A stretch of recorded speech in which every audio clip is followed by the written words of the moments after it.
신약성경 사도행전 제20장 24절 한 절 말씀 보려고 합니다. 사도행전 제20장 24절 말씀입니다.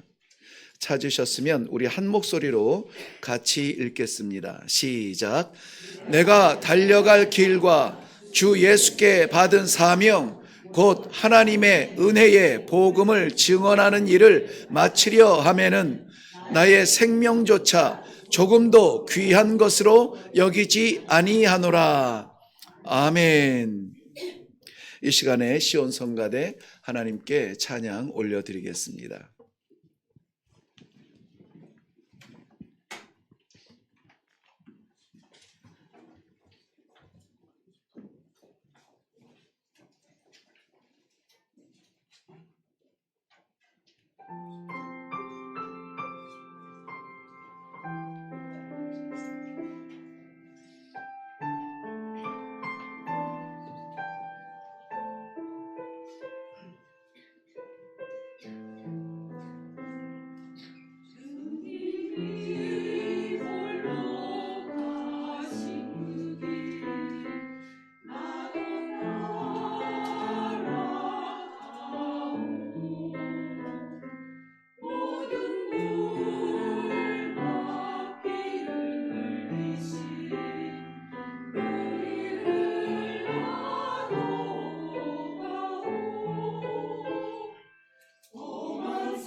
아멘, 아멘. 감사합니다. 하나님께 영광의 박수를 올려드립니다.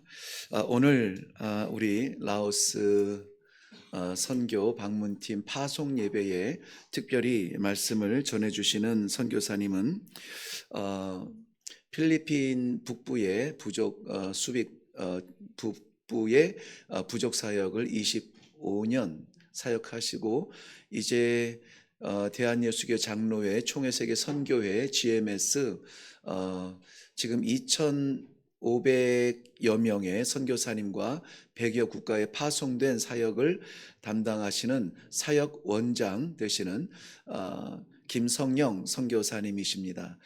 제가 참 이런 부탁을 잘 못 드리는데 그래도 용기를 내서 우리 일회교회에게 허락하신 선교다운 선교를 시작하는 첫 발자국인데 와서 우리 말씀을 좀 나눠주시고 선교사님의 선교 그 영을 함께 좀 나눠주셨으면 좋겠습니다. 간곡히 부탁을 드려서 오늘 이렇게 모시게 되었습니다. 우리 선교사님을 통하여서 한 번뿐인 인생 후회 없이 삽시다. 네, 우리 이 제목으로 말씀을 나눌 때에 귀한 선교적 영감이 우리 모든 예배를 덮어 주실 줄로 믿습니다. 나오실 때 우리 할렐루야로 환영하도록 합니다. 할렐루야. 감사합니다.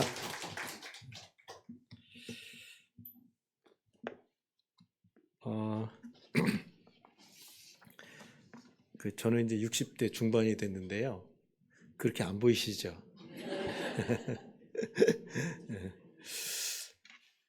예전에는 제 나이 또래 되신 분들은 아마 연애 편지 같은 것을 이렇게 쓰셨을 수도 있으셨을 것 같아요. 그렇죠? 고개를 끄덕끄덕 하시는 거 보니까 좀 쓰셨나 봐요.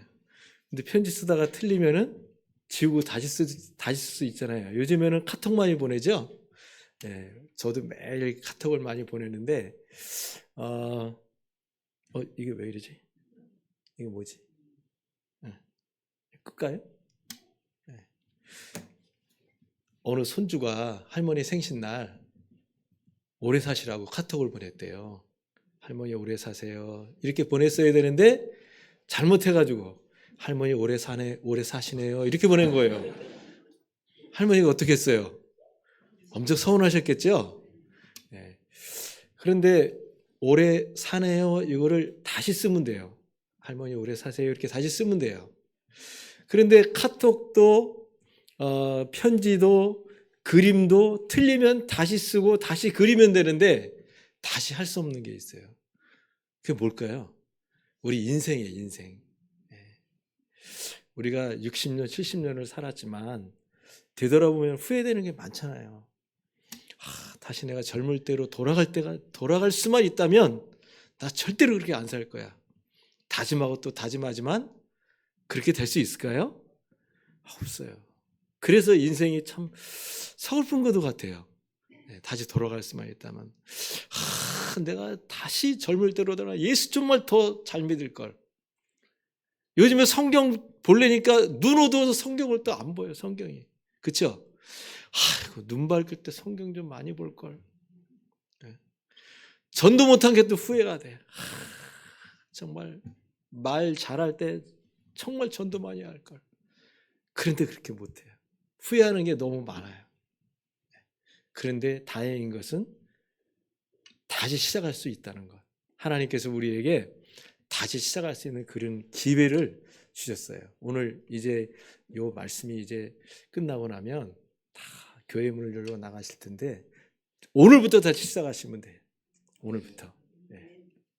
뭘 시작하라는 건지 끝나고 나면 뭘 시작하라는지 가르쳐 드릴 거예요. 걱정하지 마시고요.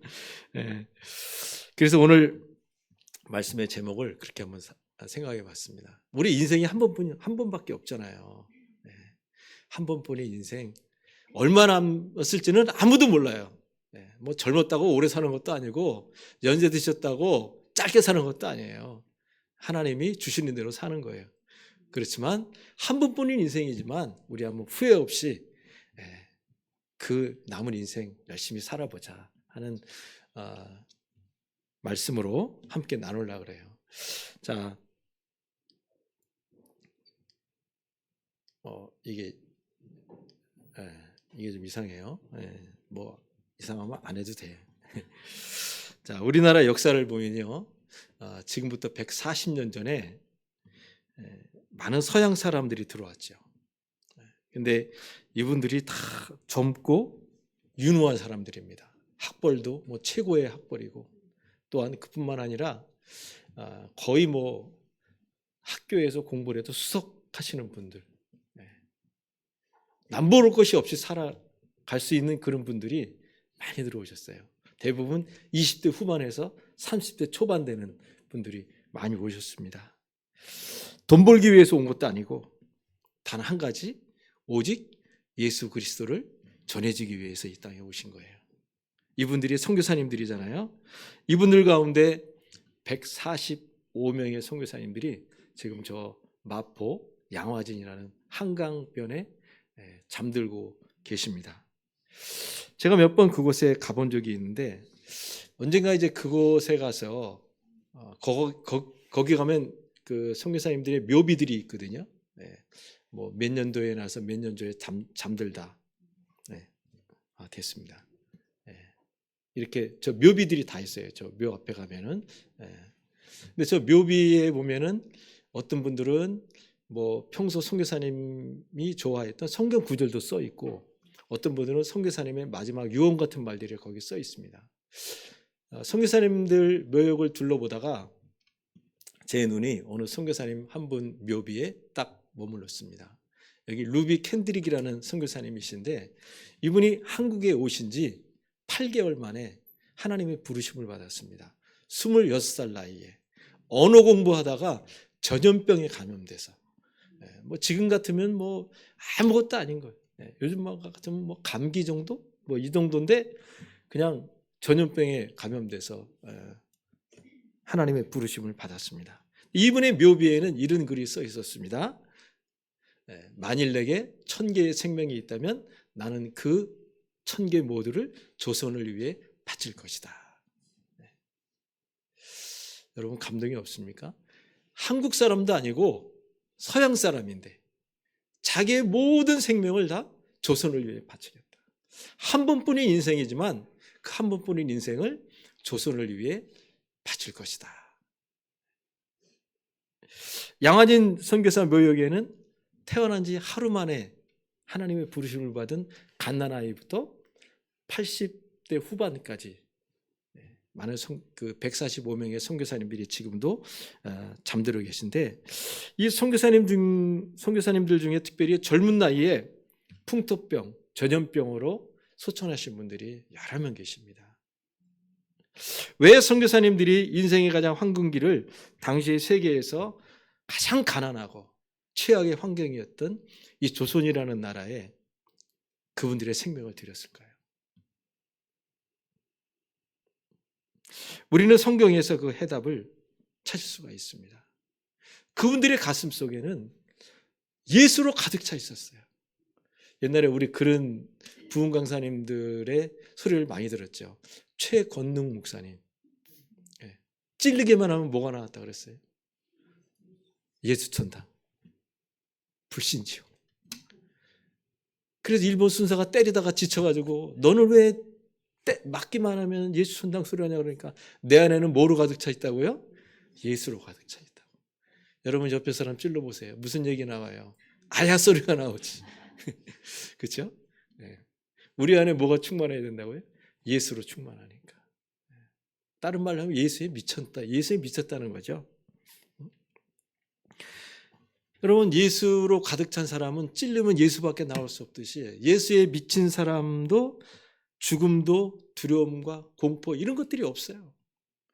혹시 주변에, 예전에는 제가 어렸을 때만 해도 약간 뭐 미친 사람이라 그러면 그러지만 정신이 이렇게 나간 사람들이 많았어요.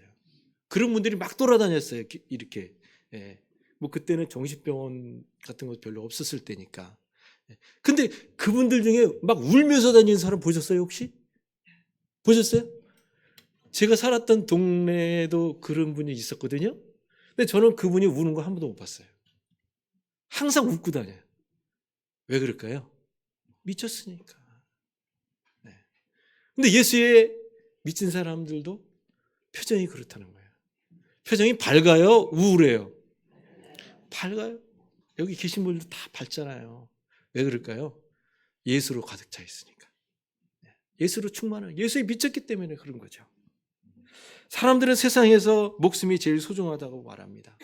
그래서 살기 위해서라면 뭐든지 다 해요. 여러분 여기 만약에 50년만 더 살 수 있게 내가 해줄게 그러면은 집 안 팔겠어요? 수억의 재산이 있다 그래도 그거 팔아서 생명 연장 안 하겠어요? 가만히 계시지만 아마 다 하실 거래요. 목숨이 정말 중요해요. 그런데 예수를 만난 사람들, 예수에 미친 사람들은요, 목숨보다 더 소중한 것이 있다는 걸 알아요. 그게 누굴까요? 예수 그리스도.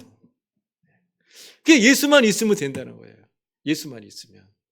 정말 그게 정상일까요? 우리는 그렇게 살고 있나요? 예수만 있으면 돼요? 예수만 있으면 정말 돼요? 이거 아멘 안 하시잖아. 그러니까 예수만 있어도 안 되는 거예요, 우리는. 그런데요, 성경을 보면은 예수만 있으면은 나는 세상의 모든 거 다 필요 없다고 그렇게 고백한 사람이 있어요. 오늘 성경에 나오는 이 사도 바울이라는 사람이 그랬어요. 나는 예수만 있으면 돼.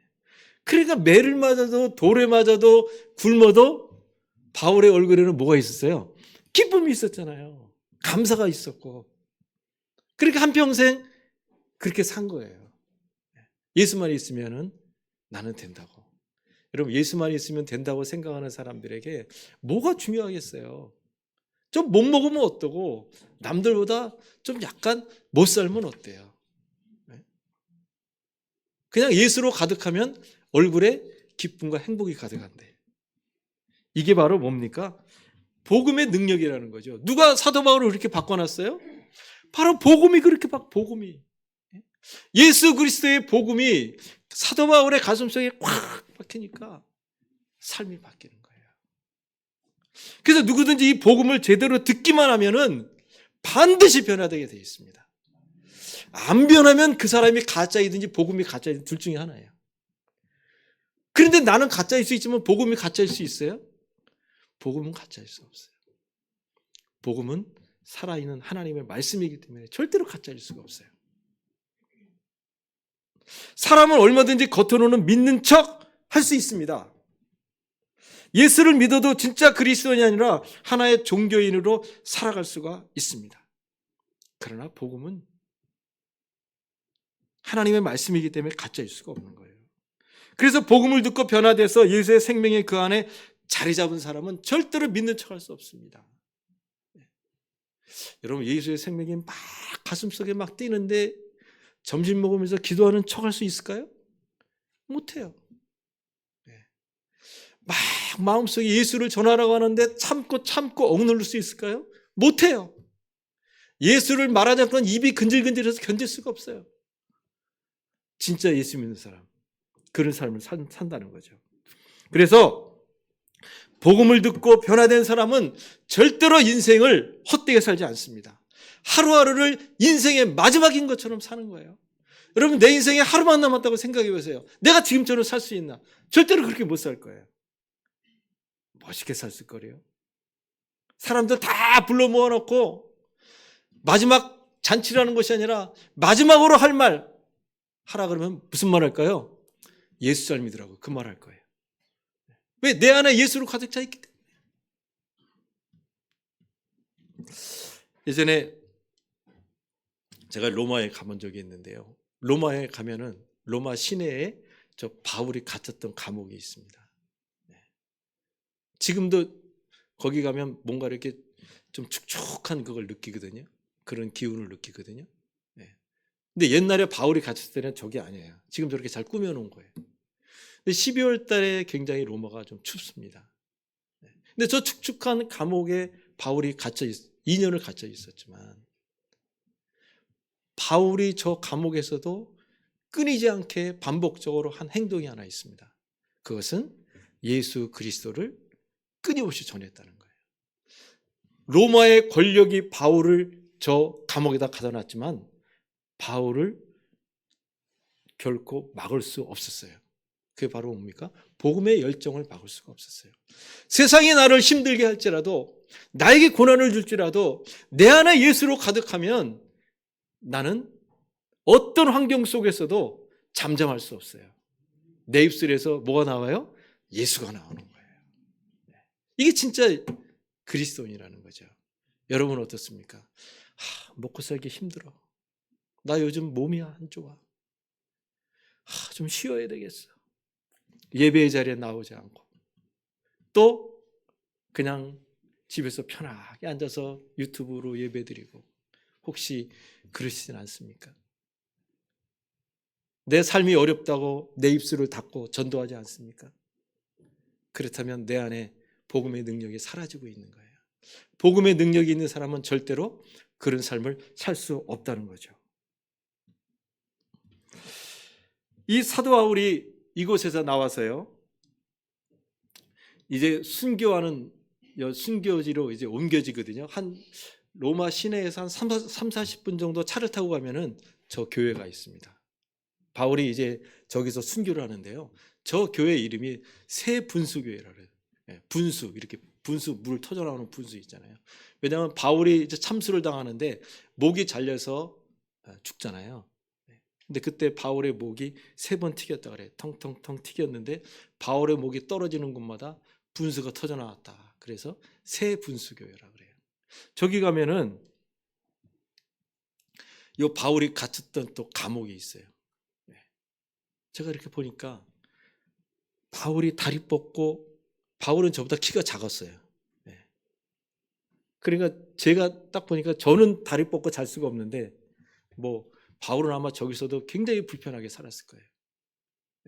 저기서 살다가 이제 마지막 사도 바울이 순교당하는 곳으로 가거든요. 저 앞에 보이는 곳으로. 저 안에 가면은 바울이 이제 목이 잘려서 순교당했다는 그 바울의 형상을 이렇게 해놨어요. 근데 저 길이요, 한 60에서 70m 정도 되거든요. 바울이 이제 저 길을 마지막으로 걸어가는데, 생각해 보세요. 바울이 어떤 사람입니까? 바울만큼 똑똑한 사람, 바울만큼 좋은 가문에서 로마의 시민권을 갖고 세상 부러울 것이 없이 산 사람, 그리고 바울은 한평생을 예수 그리스도를 위해서 자기의 생명을 바쳐서 헌신한 사람입니다. 그런데 바울의 마지막이 어땠어요? 참수형. 내가 뭘 잘못했나? 내가 예수를 위해서 이렇게 한평생을 살았는데 하나님께서 나에게 이런 일을 당하게 하셔? 나 참 섭섭하다. 하나님 어떻게 나한테 그럴 수 있나? 이렇게 생각할 수 있잖아요. 안 그래요? 우리도 하나님 앞에 그렇게 생각할 때 있잖아요. 하나님, 내가 도대체 뭘 잘못했다고? 나에게 이런 질병을 주시고, 나에게 이런 어려움을 주시고, 우리가 그렇게 생각할 수 있잖아요. 근데 바울이 이제 60m, 70m 정도 되는 거리를 걸어가면서 그런 생각을 했을까요? 안 했을까요? 잠시 후에 목이 잘려 죽는데? 우리 유튜브에 보면 그런 거 나오잖아요. 사형장으로 끌려가는 사형수들이 막 살려달라고 고래고래 소리를 지르고, 세상을 막 욕을 하고, 사람을 향해서 막 원망을 하고. 한번 보세요. 한번 집에 가서 유튜브 보시면 사형당하는 사람들의 마지막 장면이 나와요. 제가 이 설교를 준비해서 봤어요. 실제로 그런다니까요. 근데 바울은 저기를 걸어가면서 절대로 그런 세상을 향하여 원망하고 사람을 향해서 욕을 하고 절대로 그런 짓은 안 했어요. 왜 그럴까요? 성경에 보니까 디모데후서 4장 8절에 바울이 이렇게 말하고 있어요. 이제후로는 나를 위하여 뭐가 준비됐다고요? 의의 면류관이 예비되었다. 주 곧 의로우신 재판장 주님께서 그날에 누구에게 준다고요? 내게 주세요. 내가 천국문에 이를 때 우리 주님께서 나에게 의의 면류관을 주실 것이다. 자, 여러분, 우리의 인생의 마지막, 내가 천국문에 갔는데 아무도 나와보는 사람이 없어. 내가 그걸 알면 섭섭할 것 같아. 그런데 천국문에서 우리 주님이 나를 기다리고 있다. 내가 그걸 영안을 열어서 본다. 그러면 어때요? 죽음이 어떻겠어요? 슬퍼요? 아니면 기뻐요? 당장이라도 뛰어갈 수 있죠? 예수 믿는 사람은 그래서 죽는다는 말을 안 쓰는 거예요. 잠자고 일어나면 어디가 있어요? 천국에 가 있는 거예요. 천국에. 그러니까 예수 믿는 사람은 장례식이라 안 그러잖아요. 뭐라 그래요? 천국 환송이라 그러잖아요. 바울이 디모데후서 4장 8절의 고백대로 바울은 그걸 본 거예요. 그러니까 저 60m, 70m 되는 그 사형장으로 가는 그 길을 담대하게, 당당하게 그 길을 걸어갈 수 있었다는 거죠. 자, 그런데 바울이 그 인생의 한 번뿐인 인생을 그렇게 살 수 있었던 이유가 있어요. 바울은 어떻게 그랬을까? 여러분 가만 보면은 우리의 믿음이 우리가 예수 믿는다고 하면서도 때로는 믿음이 좋은 것 같다가 어떤 때는 팍 떨어지고. 여러분 믿음이 무슨 파도입니까? 올라갔다 내려갔다 지 마음대로. 믿음이 그런 겁니까? 예수가 내 안에 충만하면 올라갔다 내려갔다 이렇게 할 수 있나요? 왜 우리의 믿음이 흔들립니까? 고난이 두렵고 왜 죽음이 두렵습니까? 왜 우리가 세상과 자꾸 타협할까요? 왜 자꾸 후회하고 또 후회할까요? 천국에 대한 확신이 없기 때문에. 사도 바울과 같이 저런 확신이 없기 때문에 우리 믿음이 흔들리는 거예요. 우리의 코에 호흡이 끊어지는 순간 내가 어디로 갈 것인지 거기에 대한 확신이 없으니까. 예수 안 믿는 사람들이 왜 죽음을 두려워해요? 죽으면 어디 갈지 모르니까. 죽으면 어디 갈지 모르잖아요. 여러분 예수 안 믿는 사람들을 물어보세요. 당신 죽으면 어디 갑니까? 물어보세요. 에이, 죽어봐야 알지. 아니 죽었는데 어떻게 알아? 어떻게 알아? 모르잖아요. 그런데 예수 믿는 사람들은 뭐라 그래요? 죽으면 어디 갑니까? 그럼 뭐라 그래요? 천국 가자. 천국. 네. 24절 우리가 오늘 한 절 읽었지만요. 22절부터 25절 말씀까지가 바울의 마지막 설교예요. 내가 이렇게 살았다. 바울의 마지막 설교예요. 근데 이 설교를 우리가 읽으면서 딱 한마디로 요약할 수가 있는 게 있어요. 그건 바로 충성이라는 단어예요. 충성. 자신을 통해서 복음만 전해줄 수 있다면, 예수만 전해줄 수 있다면 사도 바울은 그 어떤 것도 두렵지 않고 한 번뿐인 인생을 후회 없이 드리겠다고 그렇게 말하고 있죠. 예수 믿지 않은 사람들의 눈에는 바울이 비정상적인 사람으로 보여요. 야, 저거 기껏 예수 위에 충성했다고 저러는데 아이고 인생의 마지막에 그래 목이 잘려 죽는 거야? 비정상적으로 보일 수 있어요. 그럼에도 불구하고 바울이 이렇게 고백하는 것을 보고 사람들이 저거 미쳤구만 미쳤어 이렇게 말할 수도 있습니다. 그런데요, 이렇게 사는 게 정말 예수님을 믿는 사람들의 삶입니다. 이것이 정상입니다. 특별한 사람들만 이렇게 사는 게 아니에요.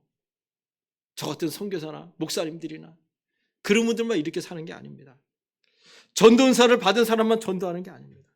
모든 그리스도인은 바울과 같이 살아야 인생을 후회하지 않고 주님이 부르실 때 조금도 두려워하지 않고 그냥 가는 거예요. 오늘 우리가 말씀 읽었잖아요. 내가 달려갈 길과 주 예수께 받은 사명, 그 사명이 뭐예요? 하나님의 은혜의 복음을 증언하는 일. 옛날 성경에는 전파하는 일.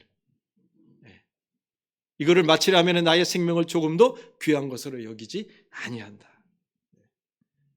한 번뿐인 인생을 바울과 같이 후회 없이 우리가 살기 위해서 그럼 어떻게 할 것인가? 여러 가지 말하지 않고 딱 한 가지만 말씀드리겠습니다. 그런 인생을 살기 위해서는 우리의 남은 인생을 어떻게 살아야 될 것인가? 그것은요, 사명을 깨닫고 사명을 위해 사는 거예요. 우리의 사명을 깨닫고 그 사명을 위해 살면은 후회 없이 살 수 있어요. 남은 인생, 그 인생이 얼마나 됐든. 자, 사명을요. 자, 여기 보면 그랬죠? 네. 사명을 깨닫고 사명대로 살아야 한 번뿐인 인생을 후회 없이 살 수가 있다. 그랬습니다. 사명을 영어로 읽으면 미션이라고 합니다. 미션. 여러분 많이 들어보셨죠? 미션. 네. 이 말은 영어 사전에 보면 이렇게 나와요. 특별히 외국으로 특별한 임무를 띠고 가는 사람. 특별히 외국으로 임무를 띠고 가는 사람들을 우리는 뭐라 그래요? 선교사라고 말을 하잖아요. 그래서 선교사는 영어로 미셔너리라고 그러는 거예요. 미셔너리. 그런데 외국으로 가는 사람뿐만 아니라 성경을 잘 읽어보면요, 성경은 모든 그리스도인을 선교사라고 말을 하는 겁니다. 선교사라고. 1800년도에요. 세계에서 가장 큰 영토를 가진 나라가 영국이었습니다. 그래서 영국은 해가 지지 않는 나라라 그랬어요. 근데 이 당시에 영국 런던의 메트로폴리탄 그 성막 교회를 목회하고 계셨던 찰스 스펄전 목사님이라는 분이 계셨는데, 이분의 교회가 런던에서 가장 큰 교회 중에 하나였습니다. 근데 이분이 이런 말씀을 했습니다. 우리 다 같이 읽어볼까요? 시작. 모든 그리스도인은 선교사가 아니면 가짜다. 예수님을 전하려고 애를 쓰는 선교사가 아니면 천국과 지옥을 믿지도 않으면서 믿는 척하는 가짜들이다. 여러분 가슴에 손을 얹고 한번 생각해 보세요. 내가 천국과 지옥을 믿지도 않으면서 믿는 척하는 가짜인지, 아니면 예수님을 전하려고 애를 쓰는 선교사인지, 나는 어떤 사람인가? 사도 바울은 디모데후서 4장 2절에 때를 얻든지 못 얻든지 항상 복음을 전파하라 그랬어요. 누구에게 하는 말이에요? 우리 모두에게 하는 말이에요. 예수를 믿으면서도 선교사의 삶을 살지 않는 사람들은 그냥 예수 믿는 척하는 가짜라는 거예요. 한평생 내가 예수를 믿는다고 하면서 내 입술을 통해서 한 사람도 전도하지 못했다면, 한 사람에게도 복음을 전하지 못했다면, 정말 우리 한번 내가 진짜인지 가짜인지 한번 생각해 봐야 돼요. 저 사람 너무하네. 어떻게 저런 말 할 수 있지? 내가 예수 믿은 지 몇 년 됐는데 어떻게 저런 말 할 수 있지? 이렇게 부담감을 가지실 수도 있어요. 부담감 가지시라고 말씀드리는 거예요. 우리 그런 부담감 가져야 돼요. 왜 그럴까요? 때를 얻든지 못 얻든지 복음을 전파하라 그랬는데, 그리고 예수님을 전하려고 애를 쓰지 않으면 그 사람 가짜라 그랬는데, 내가 애쓰지 않았다면 난 가짜잖아요. 하나님께서 우리 모두에게 우리의 가정과 이웃 그리고 직장과 사회에 멀리는 열방의 복음을 전하는 선교사로 우리를 부르셨다는 거예요. 그래서 우리는 가든지 보내든지, 가는 선교사가 되든지 보내는 선교사가 되든지 반드시 둘 중에 하나는 해야 되는 거예요. 이제 여러분들이 라오스를 가시잖아요. 라오스 왜 갑니까? 왜 갑니까? 이레교회가 보낸 선교사님과 함께 그 땅에 가서 복음을 전하기 위해 가는 거예요. 놀러 가는 거 아니잖아요. 그곳에 가서 우리를 통해서 예수 그리스도가 전해질 수 있도록 우리가 가는 거예요. 사랑하는 여러분, 주 예수께 받은 사명은 바울에게만 있는 것이 아니라 우리 모두에게 있다는 것을 명심해야 합니다. 우리 모두는 이 세상에 태어날 때부터 그냥 태어난 것이 아닙니다. 하나님께로부터 받은 사명을 가진 사람들입니다. 이 세상의 모든 물건들은 다 거기에 맞는 역할이 다 있습니다. 역할 분담이 다 있어요.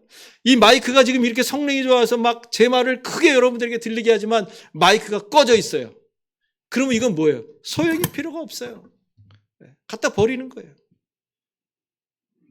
하나님께서 우리를 이 세상에 보내주실 때 우리의 삶에 걸맞는 그런 일들을 다 주셨다는 거예요. 세상에 그냥 태어난 사람은 아무도 없습니다. 나는 가치없는 존재라고요? 그거는 부모에게 마치 이런 말 하는 거예요. 에휴, 아버지 왜 날 낳으셨어요? 나 같은 쓸데없는 놈 왜 낳으셨어요? 그 말과 똑같은 말이에요. 하나님 앞에. 하나님께서 우리를 이 땅에 보냈을 때 반드시 할 일을 주셨는데 그 할 일이 뭐예요? 그게 사명이라는 거예요. 사명. 라오스에 가는 거 시간이 남아서 교회 재정이 있어서 절대 아닙니다. 하나님께서 우리에게 이때 그곳에 가라고 우리 모두에게 사명을 주신 거예요. 그러니까 우리가 갈 때 어떤 마음을 가져가야 돼요? 사명감을 가지고 그래서 그 땅에 가야 된다는 거죠.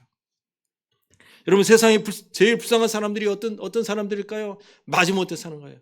아휴, 이놈의 세상 죽지 못해 살아요. 네. 그런 분들이 있으시죠. 네.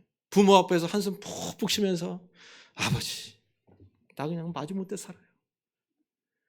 아버지가 뭐라 그럴까요? 그래, 나도 마지못해 산다. 얼마나 불쌍해요. 인생을 그렇게 살면. 하루가 얼마나 소중한데.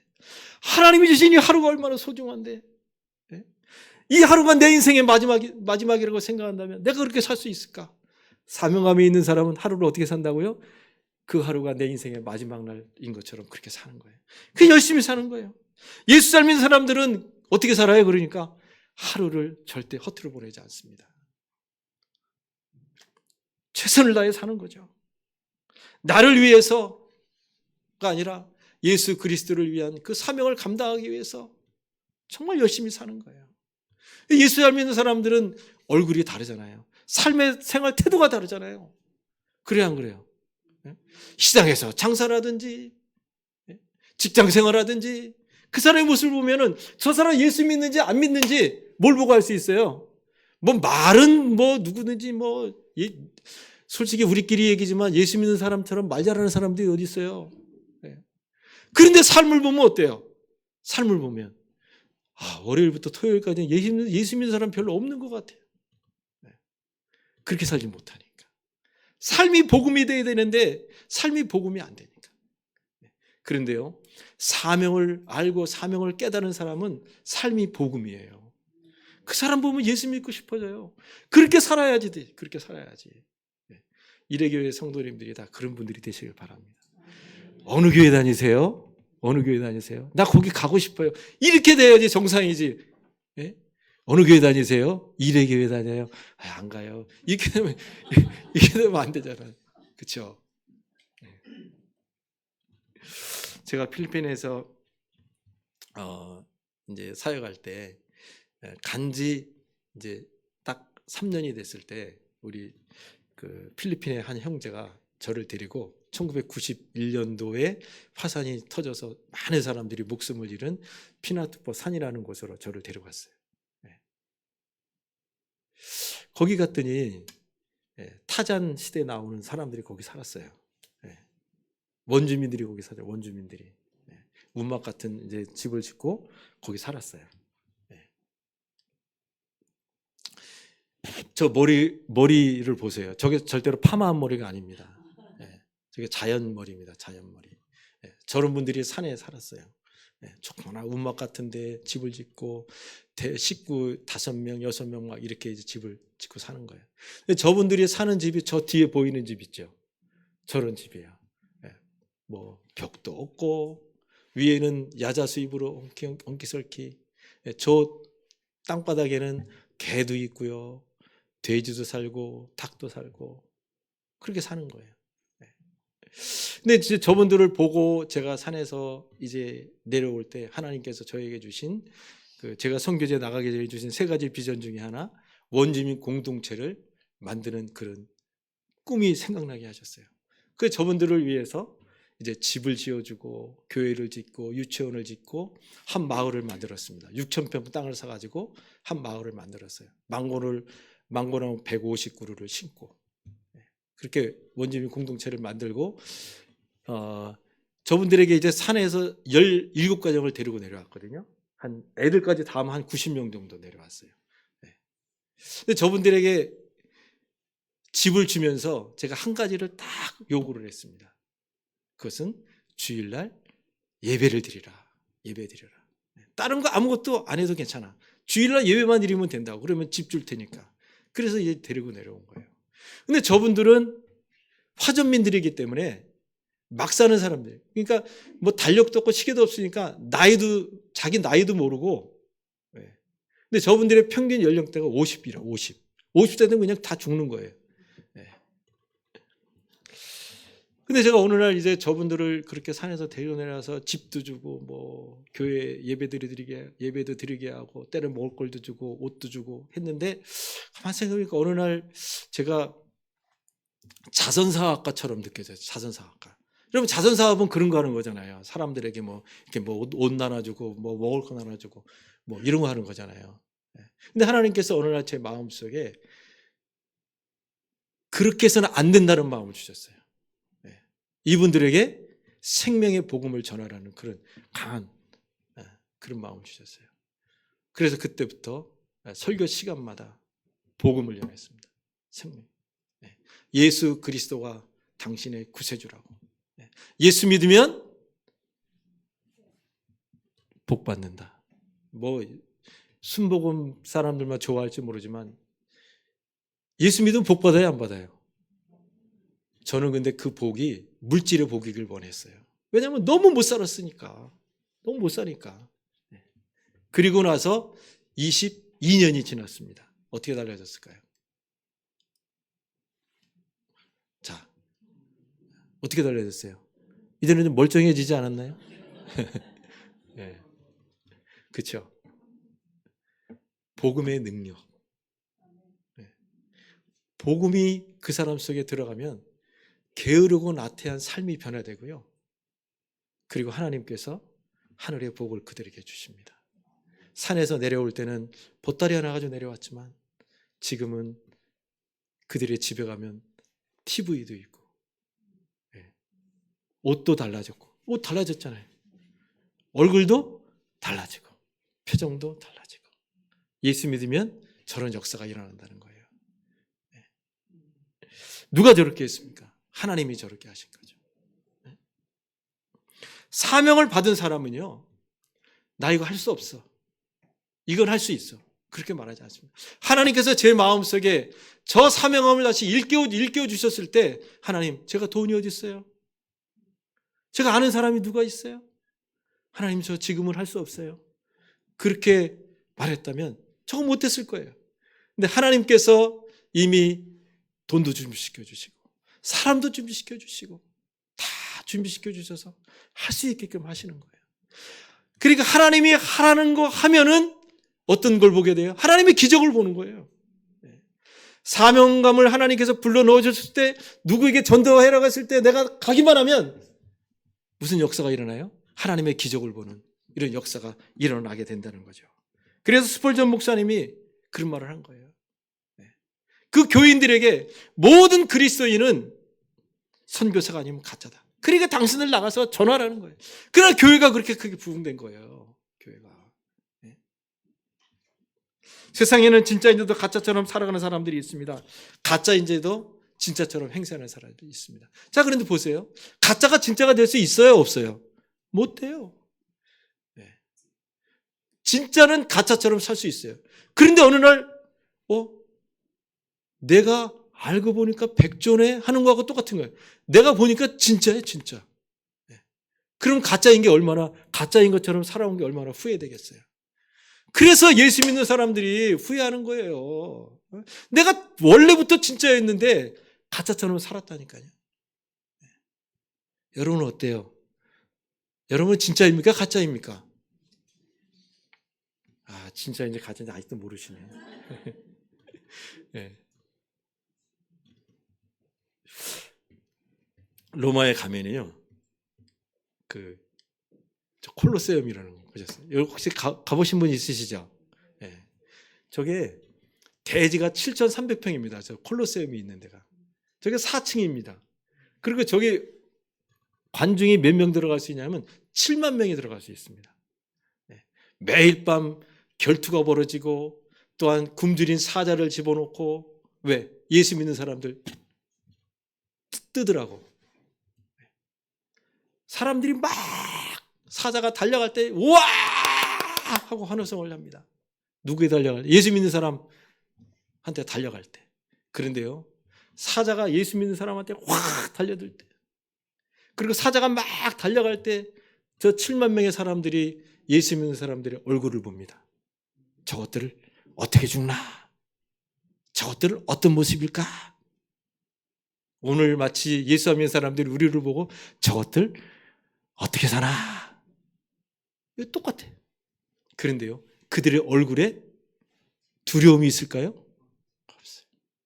얼굴이 확, 사도행전 7장에 막 스데반이 막 돌에 막 맞잖아요. 돌에 맞으면서 그 얼굴이 어떻게 됐다 해서 천사와 같이 빛났다. 굶주린 사자가 달려들 때 예수 믿는 사람들이 얼굴이 천사와 같이 빛난 거예요. 그러니까 7만 명의 사람들이 다 충격을 받은 거예요. 도대체 저 인간들의 가슴속에 뭐가 있길래 저 얼굴이 저럴까? 있긴 뭐가 있어요? 누가 있어요? 예수로 충만. 예수로 가득하니까 굶주린 사자가 달려들어도 얼굴이 환한 거예요. 왜? 잠시 후면 어디가 있다고요? 그 천국문에 누가 계신다고요? 주님이 뭘 들고? 의의 멸관을 들고. 그러니까 환하게 죽어갈 수 있는. 네. 여러분, 이게 사명을 가진 사람의 삶이라는 거예요. 그래서 3%의 로마의 그리스도인들을 통해서 로마가 기독교 국가가 됐잖아요. 우리나라 기독교 비율이 몇 프로예요? 20%. 아, 근데 20% 있는데 왜 아직도 우리나라 복음 안 되냐고요. 왜 아직도. 그러니까 진짜가 20%예요? 아니면 20% 중에 가짜가 많아요? 가짜가 많아요. 네.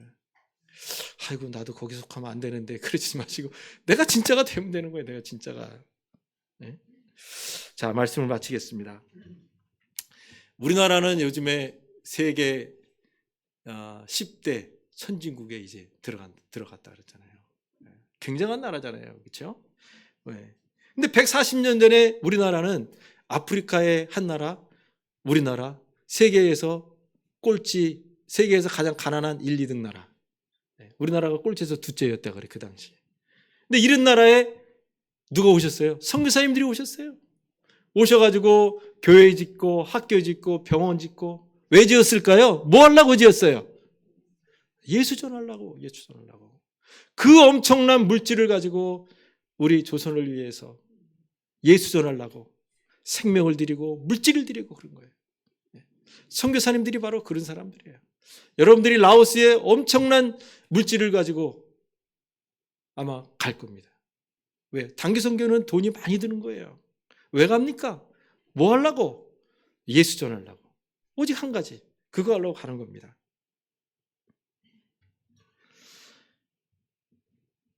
사랑하는 교회 여러분, 한 번뿐인 인생을 후회 없이 드리기 위해서는 바로 그거예요. 그게 바로 사명자의 길이니까 물질도 드리고 생명도 드리고 그 길을 가는 겁니다. 집집마다 우리가 얼마나 잘 삽니까? 요즘에 뭐 집에 가보면 뭐 없는 것들이 없잖아요. 없는 것들이. 쉽게 말해서 세종대왕은 겨울에 딸기를 먹었을까요? 못 먹었을까요? 우리 딸기 먹잖아. 겨울에 수박 먹었을까요? 못 먹었어요. 아이고, 세종대왕도 못 먹는다니까요. 근데 우리는 뭐예요? 겨울에 딸기 먹지, 수박도 먹지. 뭐 밖에 나가면 뭐 먹을 거 천지빛깔이지. 그렇죠? 다 누리고 살아요. 그러니까 예수를 위해서 희생하려고 하지 않아요. 사명이 뭔지 지겨워요. 자꾸 그런 소리 하면. 왜 마음속에 교회에 좀 평안을 줘야지. 목사님은 왜 자꾸 왜 무거운 말씀만 하냐고 그렇게 말을 해요. 그래도 그 말 들어야 돼요. 왜? 우리는 이 세상에 뭐 하러 왔다고요? 사명 감당하러 왔다고. 사명 감당하러. 그러니까 우리가 그 말을 들어야 돼요. 사명대로 살아야 인생을 후회 없이 사는 거지. 그렇게 살다가 남들만큼 뭐 먹고 누리고 이렇게 살다가 가면 얼마나 허무한 인생이었어요. 하나님이 천국문에서 우리에게 물어보실 거예요. 너 어쩌다가 왔냐? 다 아시면서 물어보시는 거예요. 다 아시면서. 예? 그럼 우리 뭐라고 대답할까요? 사명대로 살다가 사명대로 죽었습니다. 이렇게 말을 해야 정상이지. 예? 내가 생존을 위해 살지 않고 사명대로 살다가 왔습니다. 이래야 정상이죠. 하나님께서 오늘 우리에게 그것을 요구하고 계세요. 라오스에 가는 거 생존을 위해 살지 않고 사명대로 살기 위해 가는 겁니다. 여러분들 뒤에서 가시지는 못하시지만 뒤에서 기도와 물질로 후원하시고 또 가시는 분들은 그 뜨거운 나라 가서 주님의 사랑을 전하고 그게 바로 사명대로 사는 인생의 삶입니다. 제가 설교를 마칠 때마다 필리핀에서 이제 꺼졌다. 네. 제가 필리핀에서 설교를 마칠 때마다 우리 교우들과 마지막으로 하는 말이 있습니다. 제가 우리 교우들에게 말을 합니다. 이렇게 말을 하고 마남팔라따야 까요낭 마부띠까이 헤수스 이게 필리핀 말인데요. 한국말로는 예수 잘 믿어라 이거 예수 잘 믿어. 그래서 우리 교우들과 이제 제가 설교 마치면서 옆 사람하고 손잡고 우리 같이 인사합시다. 뭐라고요? 예수 잘 믿읍시다. 우리 옆에 분들하고 한번 해볼까요? 예수 잘 믿읍시다. 이게 사명 감당하는 거예요. 사명 잘 감당하려면 사명을 알고 깨달아야 되지만 사명을 알고 깨달아도 예수 잘 못 믿으면 못해요. 예수 잘 믿으면 사명대로 살 수 있는 거예요. 우리 이레교회 모든 성도님들이 예수 잘 믿고 주님이 부르시는 그날까지 사명 잘 감당하셔서 우리가 청문회 갔을 때 면류관 탁 들고 그래 잘했다 수고했다 이 말씀 듣기를 주님의 이름으로 축복합니다. 기도하겠습니다. 하나님 아버지, 우리 사랑하는 일회교회 모든 성도님들이 이제부터 주님이 주신 사명 잘 감당하며 살다가 주님 앞에 갈 수 있도록 축복해 주시옵소서. 예수님의 이름으로 기도합니다. 아멘.